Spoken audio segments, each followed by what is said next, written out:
Relation between gravitational potential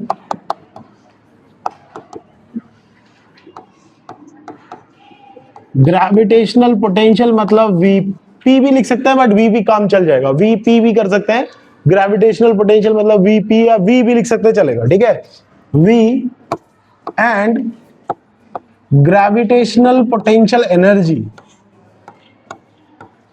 gravitational potential energy, और energy का नाम क्या है भाई, यू, ठीक है।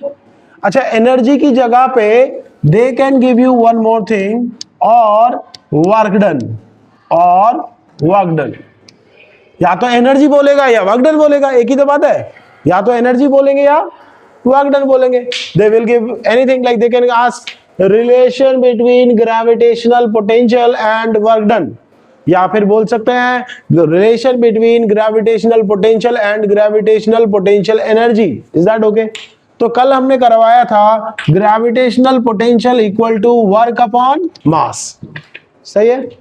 अच्छा बताओ जरा, ये कौन सा मास होता है जिसकी बात हम करते हैं? That is okay, unit mass, that is okay, but कौन सा मास है?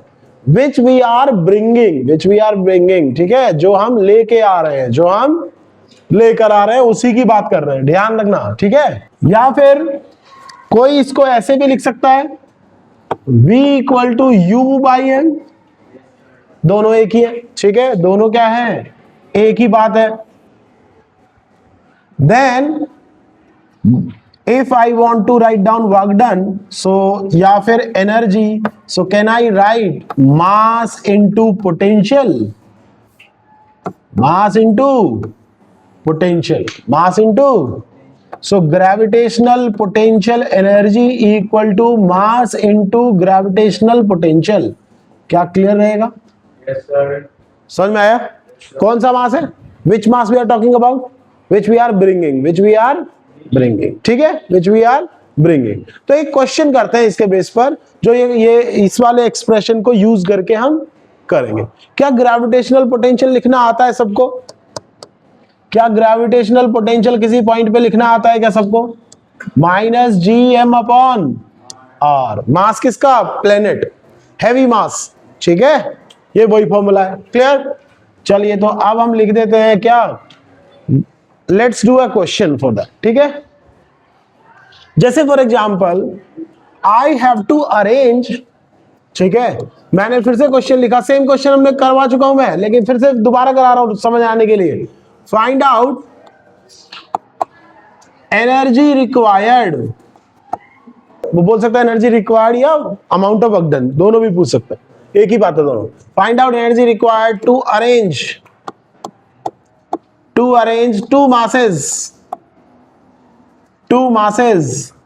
m1 and m2 at point, ये ऑलरेडी मैं करवा चुका हूं एक बार, at point A and B respectively,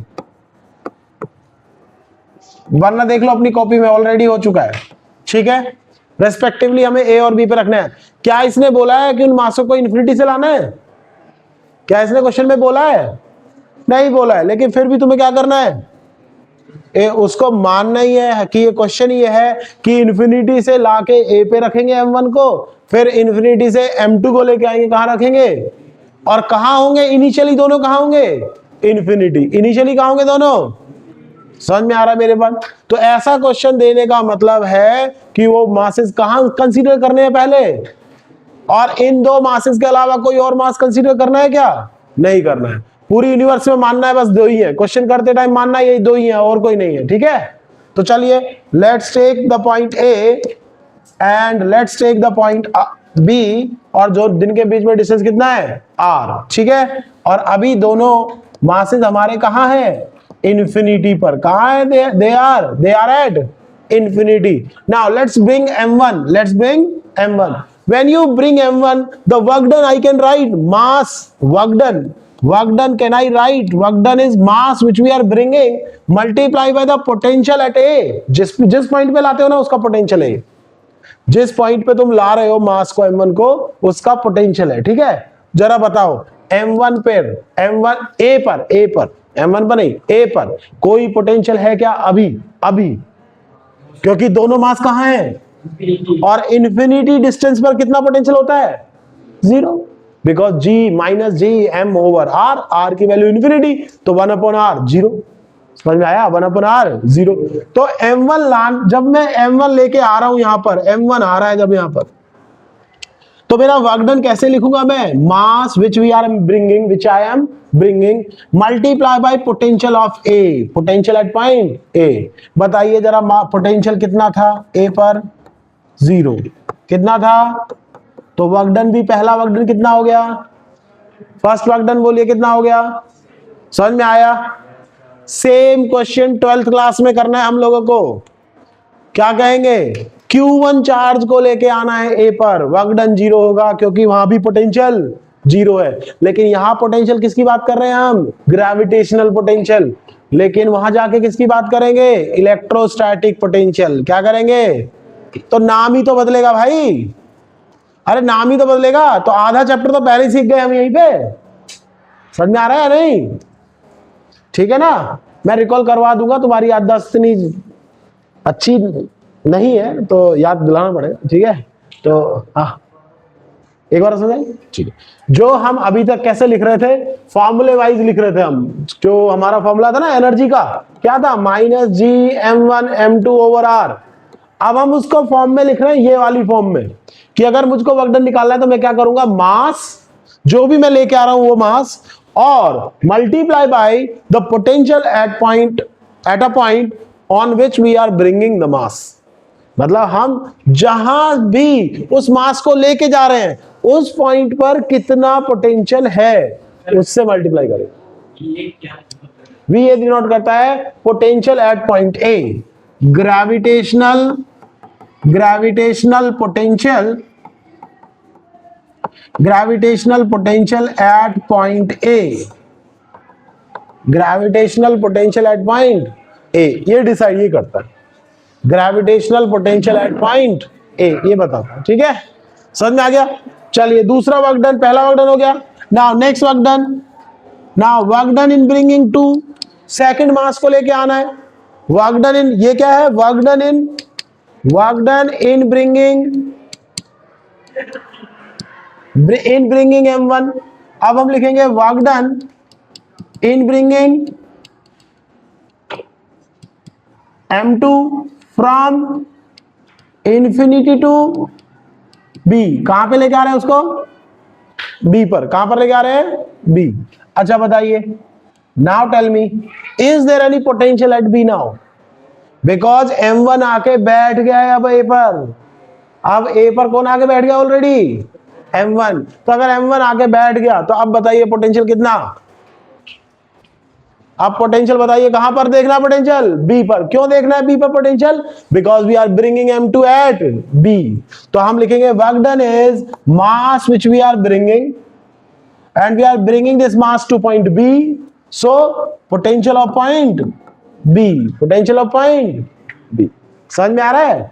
लेकिन ये हमेशा याद रखना है, पोटेंशियल एट B क्या होगा, potential at B minus potential at infinity.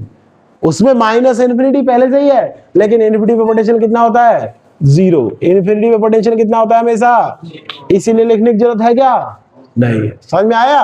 तब भी याद रखना है, अगर अकेला B पॉइंट लिखा है तो मानना है किसके रेफरेंस में लिख रहे हैं उसको, इन्फिनिटी के रेफरेंस में, इन्फिनिटी के रेफरेंस में। और इन्फिनिटी पे पोटेंशियल कितना होता है, जीरो। समझ में आया।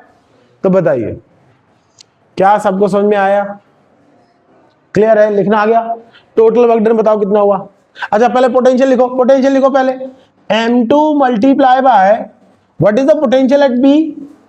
कौन लगाएगा पोटेंशियल, M1। कौन लगाएगा पोटेंशियल, M2 तो आ रहा है ना। हाँ वही तो बोल रहा हूं, यहां पे जब मैं M2 को लेके आऊंगा, when I am taking M2 at B, कौन बैठा है यहां पे पहले से ही, तो M1 का ही तो फील्ड होगा उसके चारों तरफ, और उसके चारों तरफ अगर उसका फील्ड है तो क्या होगा, उसी का तो पोटेंशियल होगा। किसका पोटेंशियल होता है, M1 का। किसका पोटेंशियल बताइए, कितना फॉर्मूला होता है M1 का पोटेंशियल लिखने में, minus G M1 upon R। कितना डिस्टेंस है, minus G N minus R. जल्दी बताइए कितना आया फॉर्मूला फाइनली। तो सेम वही आ गया ना, देखो G m1m2/r, जो हमने एनर्जी पढ़ा था, जो हमने एनर्जी लिया था वही आ गया या नहीं आया। तो टोटल वर्क डन कितना हो गया भाई, टोटल वर्क डन बताओ कितना हुआ। Total work done will be W1 plus W2, and what is W1? 0, and this one is minus G m1 m2/r। तो फाइनली कितना वर्क डन हुआ, और ये वर्क डन क्या एनर्जी के बराबर ही है, दो पार्टिकल का एनर्जी के बराबर है या नहीं है बताइए। अगर मैं इसको वर्क डन लिखूंगा तो यही वर्क डन किसके बराबर है, एनर्जी के बराबर है। किसके बराबर है ये, एनर्जी के बराबर ही है। कौन सा एनर्जी बोलते हैं, इसका नाम बताइए एनर्जी का, which energy it is, gravitational potential energy. तो क्या इस क्वेश्चन को मैं दूसरी तरह से लिख सकता हूं क्या, एक और क्वेश्चन बना सकता हूं क्या इसमें। दूसरा क्वेश्चन कैसे पूछ सकता हूं, find gravitational potential energy of mass m1 and m2 when placed at A and B भी बोल सकते हैं, placed at A and B respectively बोल सकते हैं, और placed at R distance from each other। ठीक है, from each other। Is that okay everyone. क्या क्वेश्चन समझ जाएंगे, दोनों सेम है क्वेश्चन। या तो gravitational potential energy of the system निकलवा दे, gravitational potential energy of system बोल दे, या कह दे कि उन दोनों को अरेंज करना है ए और बी पर। बात दोनों की सेम है, बात दोनों में क्या है। एक और चीज सुनो, एक और काम कह सकता है वो तुमसे, कह रहा है कि दोनों m1 और m2 पे रखे हुए हैं, अब दोनों को उठा के इन्फिनिटी पे लेके जाना है। बताओ कितना काम करना पड़ेगा, कितना एनर्जी लगेगा, कितना वर्क डन होगा। तो कुछ नहीं करना है, जितना लाने में लगा उतना ही ले जाने में लगेगा, बस साइन क्या हो जाएगा, प्लस हो जाएगा। बस समझ में आ रहा है, मेरी बात समझ में आ गई या नहीं। रिक्वायर्ड का मतलब, माइनस का मतलब यही है, required, this energy is required. ठीक है, और उनको रिक्वायर्ड कितनी होगी अगर उनको अलग। तो तीसरा क्वेश्चन और बन सकता है क्या, सेम एक और क्वेश्चन बन सकता है क्या इसमें। क्या क्वेश्चन बनेगा बताओ, थर्ड क्वेश्चन एक और, find amount of work done और एनर्जी, कुछ भी बोल सकता है। ठीक है, वर्क डन और energy to separate m1 and m2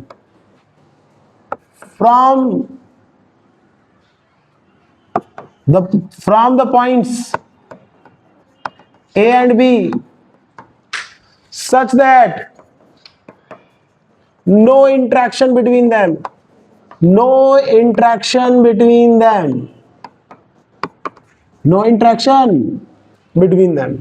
समझ में आया, कोई इंटरेक्शन उनके बीच में नहीं होगा, कोई इंटरेक्शन उनके बीच में नहीं होगा। इसका मतलब क्या भाई, दोनों के बीच में कोई इंटरेक्शन नहीं होने का मतलब कहां रखोगे ले जाके, कहां रखोगे, इन्फिनिटी पे, मीन्स एट इन्फिनिटी। ठीक है, कहां रखोगे, इन्फिनिटी। जब कोई इंटरेक्शन नहीं है इसका मतलब दोनों कहां पर है, इन्फिनिटी पे। सही है, समझ में आ गया क्या। तो ये तीन क्वेश्चन कुछ भी पूछ सकता है तुमसे, तुमको याद रखना है कि हमें काम एक ही करना है। इस केस में बस क्या करोगे, जो आंसर निकालोगे उसमें क्या कर दोगे, बस प्लस लिख दोगे। बस आंसर निकालना वही, करने का तरीका वही है। तुम निकालना लाने के लिए कितनी एनर्जी चाहिएगी, तुम निकालना लाने में कितनी एनर्जी चाहिए, और लास्ट में एक लाइन लिख देना, एनर्जी रिक्वायर्ड टू रिमूव और separate equal to minus energy required to arrange.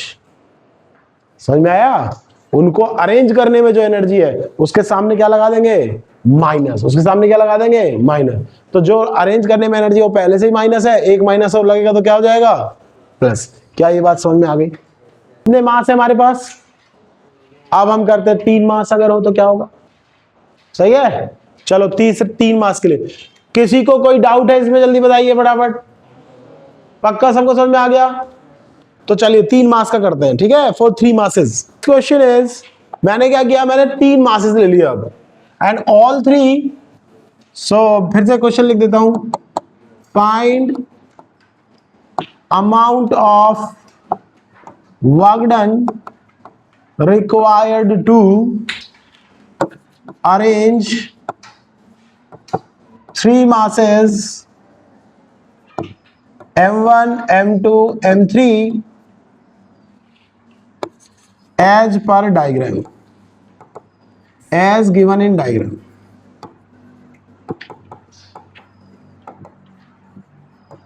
ठीक है, तो डायग्राम में मैंने क्या कर दिया, उन तीनों को एक ट्रायंगल, इक्विलेटरल ट्रायंगल पे रख दिया,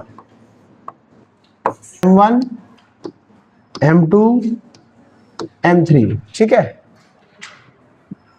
अच्छा, बाद में हो सकता है, बाद में क्या होगा, वैल्यूज गिवन होंगी, जैसे L का वैल्यू 1 मीटर, 2 मीटर, 3 मीटर से गिवन होगी। अभी के लिए मैं कुछ नंबर्स ले रहा हूं ताकि मुझे डिस्टेंस पता चले किन के बीच में डिस्टेंस है, ठीक है, बस वही है। तो ज्यादा घबराने की जरूरत नहीं है इससे। मैं अभी इक्विलेटरल ट्रायंगल ना लेके मैं इसको लिख रहा हूं R12, मतलब 1 और 2 के बीच में जो डिस्टेंस है। R12 का मतलब क्या है, distance between mass M1 and M2।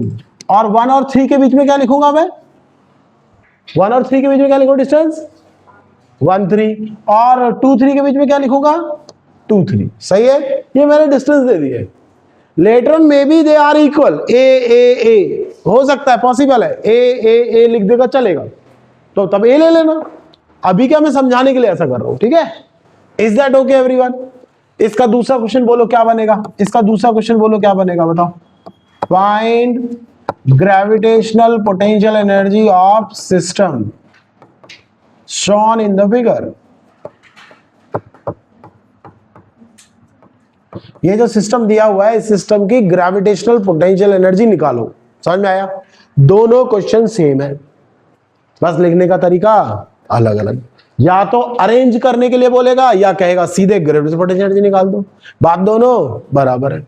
या फिर एक और काम करेगा, बोलेगा इनको ले जाओ कहां पर, इन्फिनिटी पे, बोलेगा सेपरेट करने में कितनी एनर्जी, तो तरीका वही करना है, लास्ट में क्या कर देना है, एक पॉइंट लिख के, energy required equal to minus of minus gravitational potential energy, minus gravitational potential energy, बस वैल्यू पुट करना, प्लस में आंसर आ, सही है, प्लस में आंसर आ जाएगा। Is that okay? यहां तक क्लियर है? वो क्वेश्चन भी कर लेंगे हम सेपरेट वाला भी, कोई प्रॉब्लम नहीं है। चलिए, तो पहले क्या मानते हैं जरा बताओ, सबसे पहले क्या करते हैं,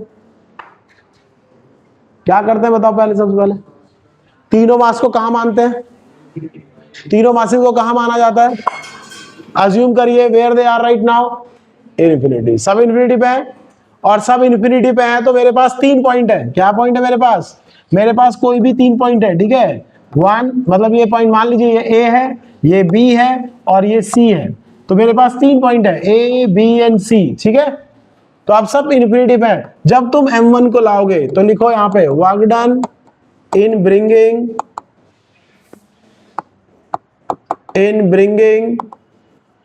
M1 from infinity to A। समझ में आया? बताओ कितना वर्क डन होगा, कितना वर्क डन होगा, बोलो वर्क डन का फॉर्मूला बोलो पहले तो, the mass which we are bringing multiply by potential of A minus potential of infinity. लेकिन उसका कोई फर्क पड़ता है क्या? उसका कोई फर्क नहीं पड़ता, ठीक है। मैं इस टर्म को, देखिए ये टर्म तुम्हारे लिए मैंने जानने के लिए लिख दिया इतना, इस टर्म को तुम और भी करके लिख सकते हो। और कैसे लिख सकते हो? और तुम लिखो work done from infinity to A, work done from infinity to equal to mass m1 into potential of a minus potential of infinity. ये याद रखना बस।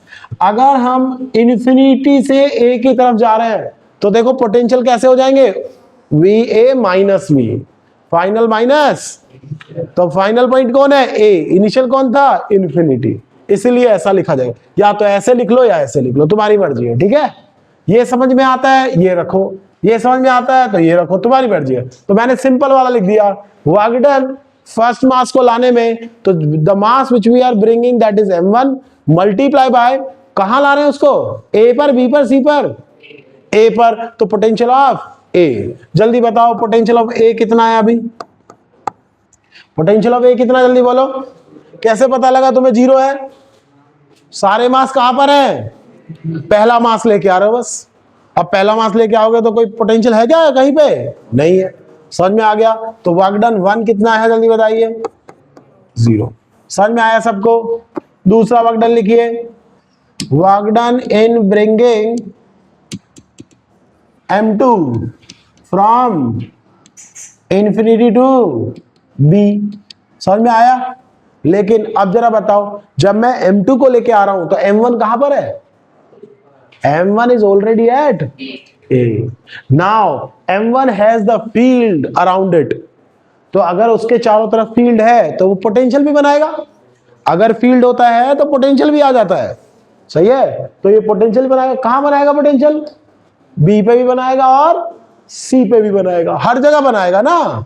कोई तीसरा पॉइंट डी ले लो तो भी बनाएगा, लेकिन हमारे 2 ही पॉइंट है। तो M1 will create potential at B, potential at. लेकिन हम कहां लेके आ रहे हैं अभी चार्ज को, मास को? मास को कहां ला रहे हैं? तो वर्क डन 2 इक्वल टू कौन सा मास ला रहे हो? Which mass you are bringing and where you are bringing? Point B. तो पोटेंशियल ऑफ, अब बताओ जरा पोटेंशियल बी कितना होगा? पहले तो दिमाग लगाओ कि which mass is creating potential at B right now? M1, A वाला मास, क्योंकि ए पे बैठ गया ना आके मास। पहले नहीं था कोई भी, अब कौन आके बैठ गया? ए। जब मैं M2 लाऊंगा तो ए पर मास M1 बैठा है पहले से ही। अब बताओ वो पोटेंशियल लगाएगा नहीं लगाएगा? आपस में इंटरेक्शन होगा नहीं होगा? अगर होगा तो कितना पोटेंशियल बनाता है जल्दी बताओ? r डिस्टेंस पे किसी मास का पोटेंशियल का फॉर्मूला बोलो, क्या होता है? -G_m1 divide by distance. कितना डिस्टेंस है? r12। r डिस्टेंस कितना है? r12। तो वर्क डन बोलो 2 कितना हुआ? -G_m1 m2 over r12।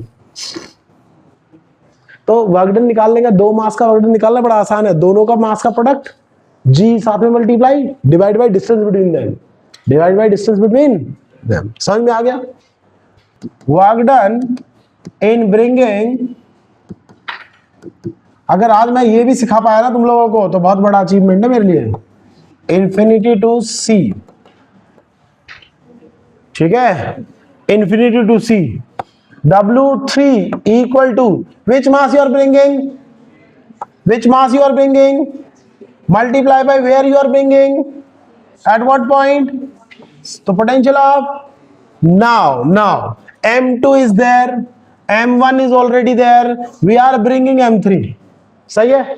तो बताओ C पर कौन कौन पोटेंशियल लगाएगा?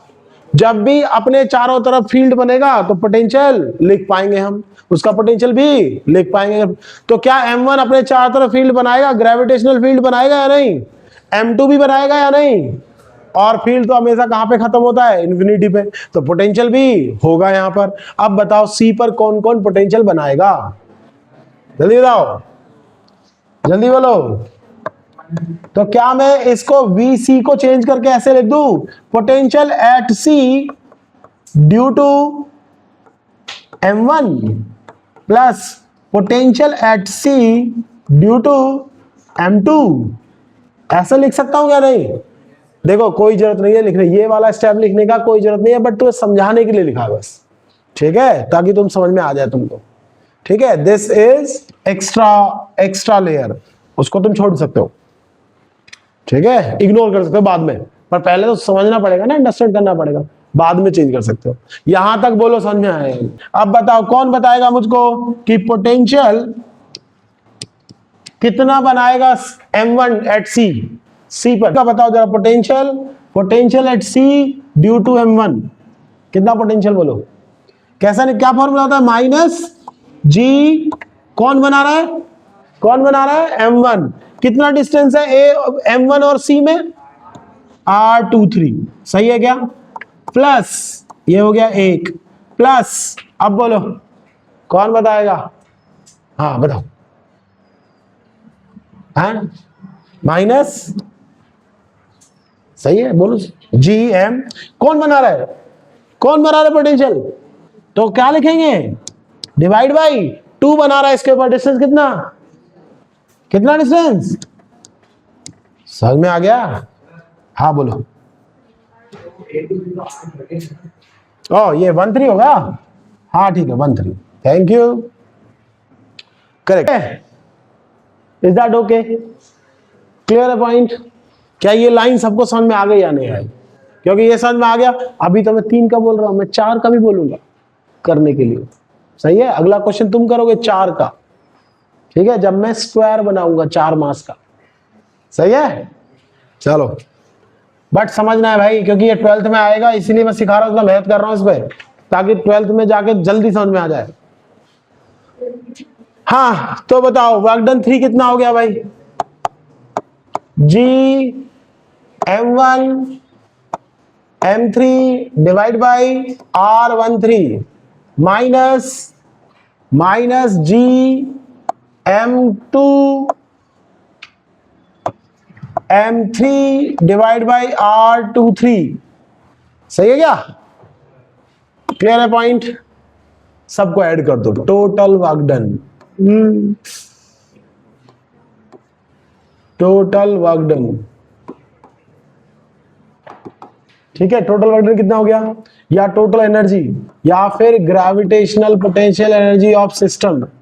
सिस्टम मतलब 3 मास ट्रायंगल में लगा दे तो सिस्टम बनेगा, वो वाला जो डायग्राम बना हुआ है वो एक सिस्टम है, उस सिस्टम की एनर्जी कितनी है, तो वही हम लिखने जा रहे हैं, वर्क डन या फिर energy equal to gravitational potential energy equal to, सबको ऐड कर दो भाई, W1 plus W2 plus W3। समझ में आ गया क्या? कितना आया? 0 plus minus G M1 M2 over R12, फिर लिखो plus minus G M1 M2 M3 divide by 13, फिर एक और लिखो minus G M2 M3 divide by R23। क्या सबको समझ में आया? ठीक है, बाकी ऐसे कर सकते हो, माइनस का कॉमन ले लो, माइनस कॉमन ले लो और सबको ऐड करके लिख दो, G M1 M2 over R12 plus G M1 M3 divide by R13 plus G M2 M3 divide by R23। समझ में आया या नहीं आया? बता जल्दी, समझ में आया? यही एनर्जी है भाई टोटल, माइनस में आ रही है, रिक्वायर्ड है, मतलब नेगेटिव अट्रैक्टिव फोर्स है, ये तो तुमको पता ही है, ठीक है? कितने मास थे? कितने मास थे?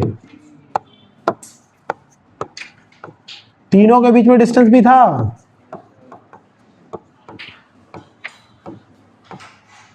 तीनों के बीच में डिस्टेंस भी है। अब देखो बिना किसी सॉल्यूशन के, मतलब वो सब जो सॉल्यूशन किया था मैंने, अगर मुझको शॉर्टकट में लिखना पड़े तो मैं कैसे लिखूंगा? ठीक है, तरीका समझ में आ गया ना कैसे लिखते हैं? वैसे क्या सबको तरीका क्लियर है कैसे लिखते हैं? M1 जो मास लाते हैं multiply by potential at A, दूसरी बार M2 multiply by potential at B, तीसरा पोटेंशियल एट C, 1 पर पोटेंशियल होगा नहीं, दूसरे पे पोटेंशियल, हमेशा पहला मास 0 आएगा, पहला वर्क क्या आएगा? 0, दूसरे में ही कर लो आएगा पोटेंशियल आएगा, फिर तीसरे में 2 पोटेंशियल आएंगे, चौथा होगा तो 4 पोटेंशियल आएंगे। समझ में आया? समझ में आया या नहीं? ठीक है, चलो शॉर्टकट बताने, इन सब का डिस्टेंस फिर से क्या सेम ले लूं क्या? R नहीं यार, मुझको ना 1 2 लेने में ज्यादा सही लग रहा है। ये M1 है, this is M1 M2 M3 M4। आज का टास्क यही है अभी के लिए। 4 पॉइंट है जो A B C और D पे रखे हुए हैं, ठीक है, और A साइड है सबका।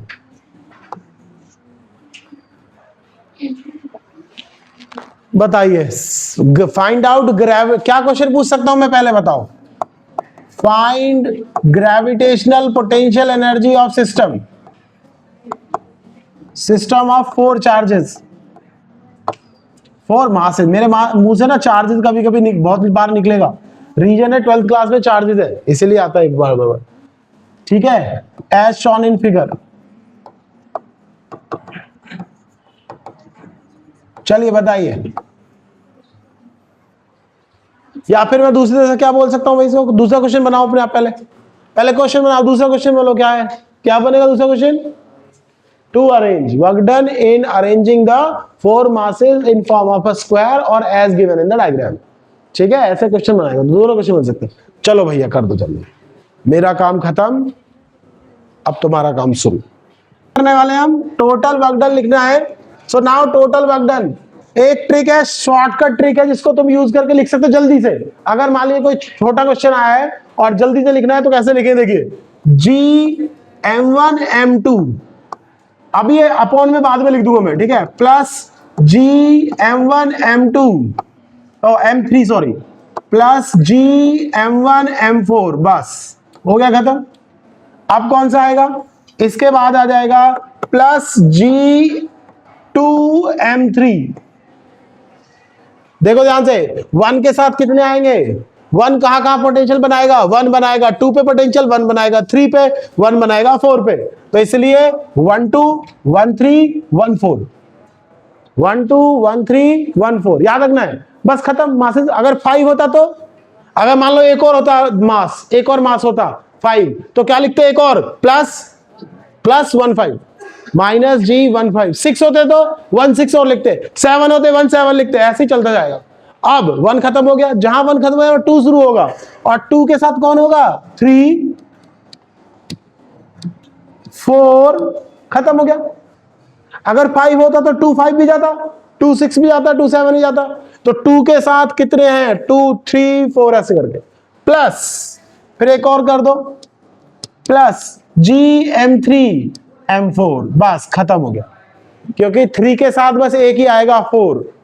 अब देखो ध्यान से एक और बात सुनो, मैंने क्यों नहीं ऐसे लिखा m2 m1, क्योंकि m1 m2 ऑलरेडी हो चुका है, तो एक बार m1 लाए एक बार m2 लाए तो वर्कडन हो गया ना, दोबारा थोड़ी लिखोगे m2 लाए m1 लाए, 2 बार लिखोगे वर्कडन, एक ही बार तो लाना पड़ेगा, इसीलिए एक बार ही लिखते हैं बस, ठीक है, याद रखना है पॉइंट। Is that okay? यहां पे ब्रैकेट क्लोज कर दो, ब्रैकेट क्लोज कर दो। अब देखो 1 और 2 में डिस्टेंस चेक कर लो कितना, 1 और 3 में देखो डिस्टेंस कितना, 1 और 4 में डिस्टेंस देखो कितना, 2 और 3 में डिस्टेंस देखो कितना, 2 और 4 में डिस्टेंस देखो कितना, 3 और 4 में डिस्टेंस देखो कितना। आंसर समझ में आया? तो जितना हम एक्सप्लेन करके पूरा समझे वो 1 सेकंड में लिख दिया हमने, सही है? समझ में आया सबको? ये याद रखना है, ठीक। तो आज के लिए यहीं तक है, शॉर्टकट में भी लिख सकते हैं। अब ट्राई करना, जो मैंने कल अभी इससे पहले जो ट्रायंगल का बताया था ना, उसको डायरेक्टली लिखने का कोशिश करो। जब मैंने ट्रायंगल का बताया था उसका कोशिश करो डायरेक्टली लिखने का। बोलो m1 m2 m3, मान लो सबका डिस्टेंस a है, तो लिखो माइनस टोटल वर्क डन या एनर्जी। बोलो m g m1 के साथ कौन आएगा, m2 आएगा, प्लस m1 के साथ और कौन आएगा, m3 भी आएगा, प्लस m2 के साथ कौन आएगा, m3, उसके बाद खत्म, कुछ बचा ही नहीं, m3 के साथ कोई है ही नहीं। अगर 4 होता तो बढ़ाते ना, तो यहीं पे खत्म हो जाएगा। अब बताओ 1 और 2 में कितना डिस्टेंस, 1 और 3 में कितना, 2 और 3 में कितना, आ गया एनर्जी, लिख दिया शॉर्टकट में। समझ में आया लिखना? तो ऐसे करके हम शॉर्टकट में ये लिख सकते हैं।